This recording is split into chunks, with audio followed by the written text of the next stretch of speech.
rame sekarang teorinya. Di Indonesia sedang terjadi apa yang disebut autocratic legalism. Ya. Di mana hukum itu dibuat hanya untuk mengesahkan kehendak-kehendak saja tanpa pembicaraan yang memadai dengan aspirasi masyarakat gitu. Coba misalnya ya, checks and balance. DPR juga tidak pernah mempersoalkan keputusan-keputusan presiden yang bersifat spontan, tapi tidak sejalan dengan undang-undang dasar. Yang ribut rakyatnya.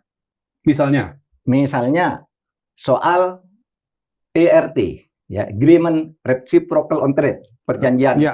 Kita akan dirugikan banyak oleh perjanjian itu. Poin-poin perjanjian itu. Rakyat berbicara sudah membahas, tapi DPR tidak pernah mengatakan itu akan dibahas di DPR. Padahal menurut pasal 11 ayat 2, setiap kerjasama atau perjanjian dengan luar negeri, ya, yang membebani kehidupan rakyat, membebani APBN, itu harus mendapat persetujuan DPR. Clear.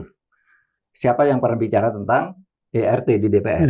Yang bicara orang luar. Pemerintah tidak pernah menyampaikan di DPR. BOP, Board of Peace.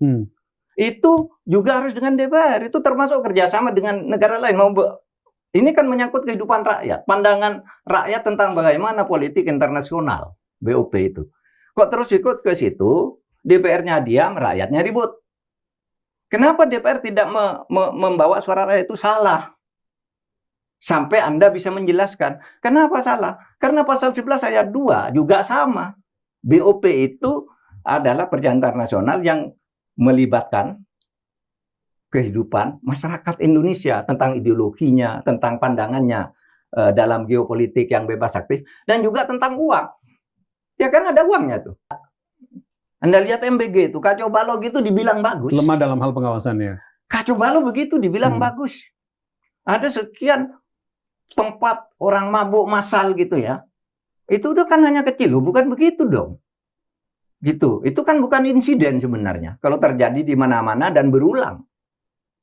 Nah, sama Koperasi Merah Putih, Sekolah Rakyat, Satgas PKH misalnya bagus apa enggak bagus tuh Satgas penertiban kawasan bagus karena selama ini menangkap orang-orang yang korup. Orang koruptor. Tapi pengawasannya gimana? Karena pengawasan harus ketat dong. Seperti kata Pak Prabowo, ada 3 prinsip kan. Strateginya benar, pemerintahnya bersih. Kan gitu kan? Itu komitmen di buku itu benar. Itu di awal buku. Apa sudah sesuai dengan 3 syarat pemerintahan yang bagus, demokratis, dan bersih yang dikatakan oleh Pak Prabowo di bukunya ini? Hanya 3 syarat kok katanya. Dia bilang mudah. Nah kok yang terjadi seperti ini,